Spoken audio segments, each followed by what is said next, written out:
D'abord par le serpent, qui était une image du serpent ancien, donc de Satan, et ensuite par la femme. Avant que l'homme ne chute, le serpent est passé, la femme est passée, et, n'est-ce pas, l'homme a chuté.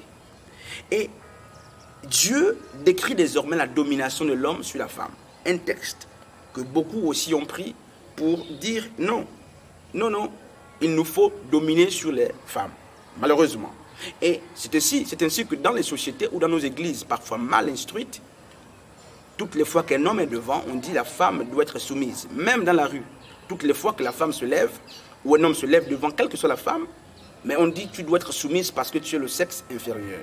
C'est complètement illusoire, c'est une insulte à l'intelligence. C'est de la boue dans l'esprit. Dieu était dans un contexte purement conjugal. Adam était femme, mari de Ève. Ève, épouse d'Adam. Et qu'est-ce qui se passe? Ils sont dans un contexte purement conjugal. Dieu n'a pas dit que toutes les femmes devraient se soumettre à tous les hommes. La soumission n'est pas un péché. Mais le contexte est très important.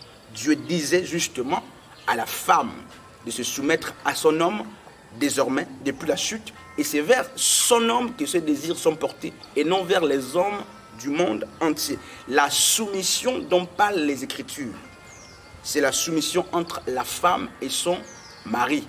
Et donc, il ne faut pas prendre la soumission d'une manière générale. Oui, c'est des considérations parfois péjoratives qui nous amènent à comprendre que l'homme est le sexe supérieur. Mais en fait, lorsque 1 Timothée 2, 11 parle de la soumission, de l'entière soumission, le mot exousia n'est pas employé, c'est le vrai mot qui devait être employé. Le mot employé, c'est autantéo. Et la soumission ici est encadrée dans le cadre conjugal.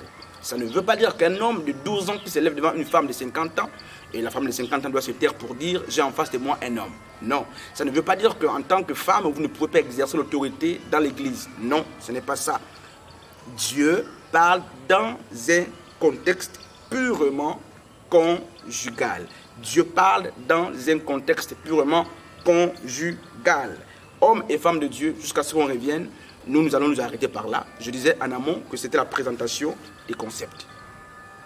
Je vais finir, je vais résumer. 1 Corinthiens 14 est le fameux texte pris pour museler les femmes. Et nous avons compris le contexte.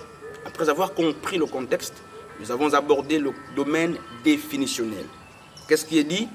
On a compris, hommes et femmes de Dieu, ensemble, que Paul n'a pas utilisé le mot télus dans 1 Corinthiens 14. Mais il utilise le mot gouné. Télus, c'est femme. Gouné, c'est femme.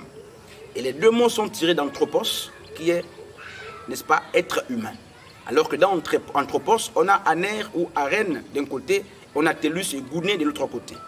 Aner et arène, c'est l'homme, les mariés, tantôt. Alors que télus, c'est le genre féminin. On n'emploie pas télus pour parler des mariés, quoique télus soit femme. On emploie par contre gouné. Et dans 1 Corinthiens 14, Paul emploie le mot gouné pour parler soit des divorcés, soit des veuves, soit des vierges, soit juste plutôt des fiancés, soit des femmes mariées. Donc, Paul est en train de parler dans un domaine purement conjugal. Que Dieu vous bénisse. On reviendra pour une meilleure lecture. Que Dieu vous bénisse.